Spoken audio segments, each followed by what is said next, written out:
Louis-David a remporté le premier prix pour Pèlerinard ici sur le quai de Sainte-Anne. Les premières impressions par rapport à tout ça, content sûrement d'avoir été le grand gagnant. Ben oui, super. J'étais surpris premièrement, puis content aussi de remporter le prix, là, mais je pense que une histoire de jury dans le fond. Là, tu sais, les trois œuvres sélectionnées étaient super cool. Fait que moi je pense que j'ai été chanceux aussi dans tout ça. Là, tu sais, puis c'est ça. Le thème était les battures. Qu'est-ce qui t'a inspiré pour préparer tout ça? Ben, qu'est-ce qui m'a inspiré? Premièrement, tu sais, quand je suis venu sur le quai pour m'inspirer, j'ai regardé et je me suis dit, je vais essayer d'intégrer quelque chose de préexistant. Tu sais, en tant que peintre, c'est pas toujours facile de se trouver un support, mettons, pour faire une installation. Donc là, j'avais une coupe d'options, puis je me disais, je veux pas rajouter quelque chose au quai, tu sais, je veux intégrer quelque chose au quai. Puis j'ai regardé le quai, j'ai regardé différents endroits, puis à un moment donné, j'ai vu les bancs qui avaient une forme géométrique intéressante. Puis là, ça m'a parlé. Je me suis dit, ça, je pourrais faire quelque chose avec. Je pourrais m'inventer un support avec la forme géométrique déjà intéressante. Fait que je suis allé avec ça, dans le fond, puis j'ai créé une nouvelle forme, dans le fond, par-dessus la forme préexistante.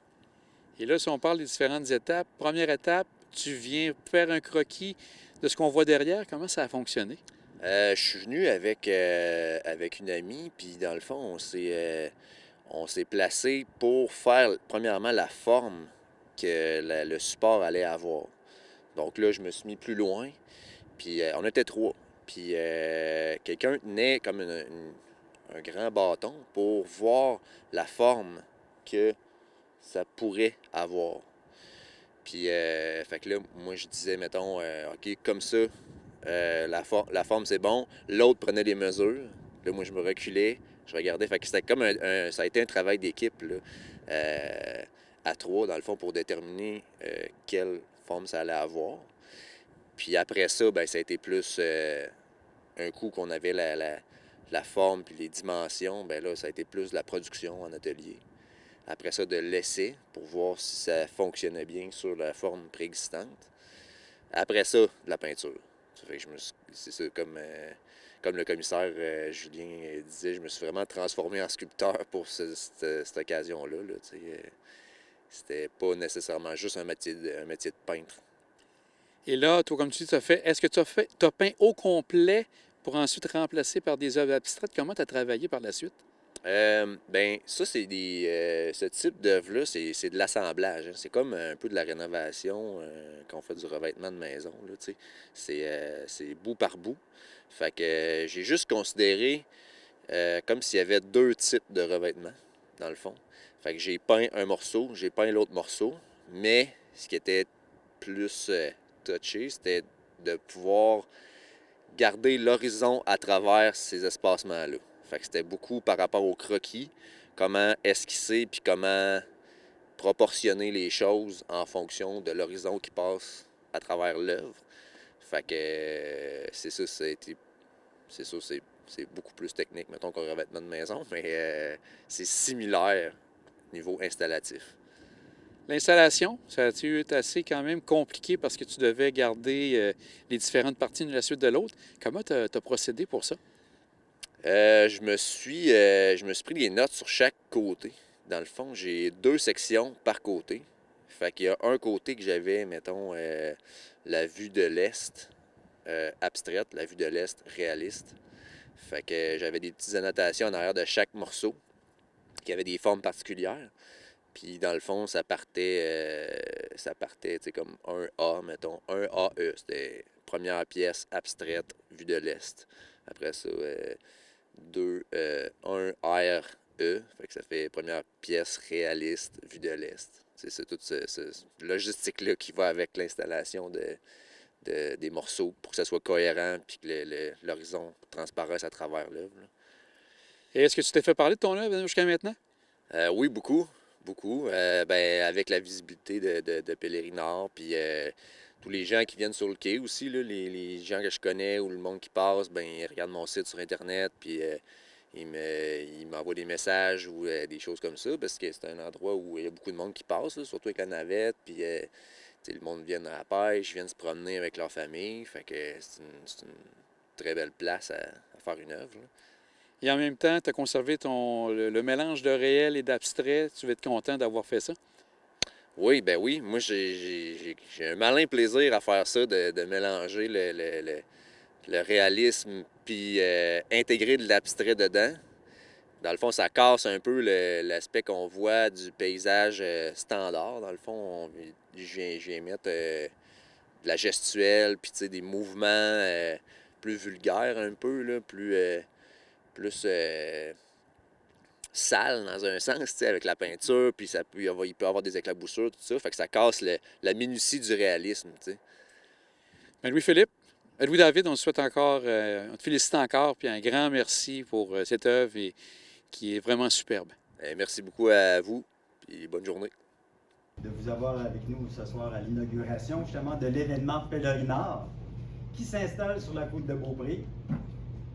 Dans le fond, le but, c'était vraiment de créer un projet à long terme d'art public sur la côte de Beaupré. Hein. Donc, un concours on va inviter les artistes à venir proposer une œuvre temporaire dans un des lieux, un lieu choisi dans la MRC, en fait. Et en fait, cette œuvre temporaire-là va être là durant une période estivale. Puis à la fin de cette période estivale-là, on va décider d'une œuvre qui deviendra permanente. Puis ce projet-là, ben là, c'est la première édition cette année en 2022, mais on espère que ça va durer le plus longtemps possible, finalement, et que plein de lieux sur la MRC aient son site pèlerinard, finalement, un peu. Ouais. Pour 2022, donc première édition, fort relevé au niveau des participants.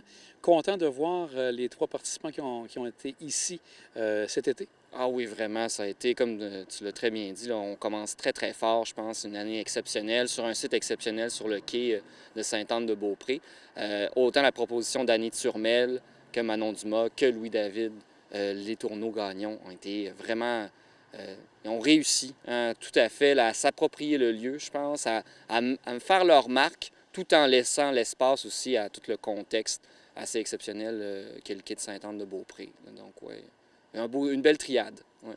Donc, le choix n'a pas dû être facile. Comment ça s'est fait au niveau des critères pour pouvoir choisir une œuvre en particulier?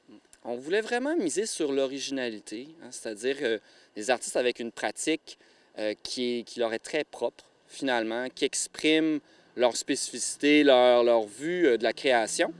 On voulait aussi des œuvres qui s'intègrent bien à l'environnement, donc qui répondent au site choisi, cette année, le quai de Sainte-Anne-de-Beaupré. Il fallait aussi qu'ils dialoguent avec la thématique de l'édition. Donc, chaque édition va avoir sa propre thématique. Cette année, c'était la thématique que je proposais, c'était ériger les battures. Donc, s'intéresser à un paysage qui est un peu entre montagne et fleuve, finalement. Donc, les 3 artistes ont été sélectionnés justement parce qu'ils intégraient toutes ces sortes de 3 grands axes, finalement. S'ils les appropriaient beaucoup, puis je pense encore là qu'ils l'ont réussi tout à fait.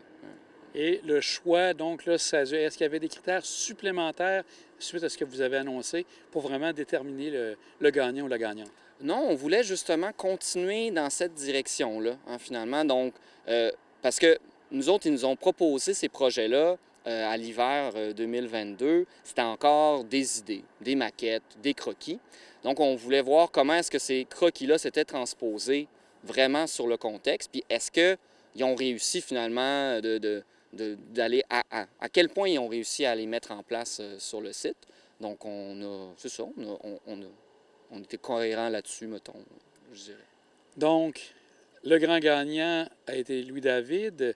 Qu'est-ce qu'il a eu, le démarqué par rapport aux 2 autres? Parce que, comme vous dites, les gens ont vraiment ce qu'ils avaient en tête, ont fait une belle représentation ici. Mais pour Louis-David, qu'est-ce qu'il a démarqué? Je pense que, encore là, le jury a été vraiment partagé. Ça a été très difficile comme délibération parce que les 3 propositions étaient très fortes. Louis-David, je pense qu'il a juste pris une longueur peut-être d'avance, je pense, sur peut-être la surprise qu'il a donnée au jury. C'est-à-dire que autant dans intégrer de l'abstraction, je pense que ça a été assez surprenant, déstabilisant, mais d'une manière positive finalement, de jouer avec les codes du paysage assez traditionnel, hein, qui prend dans le fond les vues est et ouest à partir du quai, là, d'intégrer sa spontanéité, une liberté créative complète avec l'abstraction, je pense que ça l'a beaucoup joué. Et également de l'intégration au banc qui a été là-dessus complètement réussie. On dirait que l'œuvre, elle a toujours été là, finalement, qu'elle a été bâtie en même temps que le quai. Je pense que ça l'a beaucoup interpellé le jury, en fait, là-dessus. Ouais. Au niveau du jury, c'est combien de personnes qui étaient membres du jury? On était à, si je me rappelle bien, on était à 4 ou 5 finalement, qui étaient à la fois des personnes ancrées dans la MRC. Hein, finalement, j'ai aussi un artiste professionnel qui travaille pour la Biennale de sculpture de Saint-Jean-Port-Joli et moi-même, finalement, qu'on a délibéré là, pour, c'est ça, pour choisir cette œuvre gagnante-là. Donc, en général, bien vraiment content de cette première édition. Comme vous dites, ça se prépare pour la deuxième. Est-ce que vous avez commencé à avoir des idées pour 2023? J'ai des idées, mais on est vraiment dans les pistes en ce moment. Là, c'est sûr que là, moi, j'aimerais ça rester évidemment pour la deuxième édition. Là. Ça ne sera pas toujours moi nécessairement le commissaire de l'événement. En tout cas, c'est pas ça qui est dans les boîtes. Mais pour la deuxième édition, j'aimerais beaucoup ça encore. J'aimerais vraiment qu'on change de lieu, évidemment, peut-être qu'on s'éloigne du fleuve un petit peu, qu'on aille plus dans les terres, ça serait très intéressant, mais c'est encore vraiment là, au tout début. Là, fait que il n'y a pas de site de déterminer encore. Non.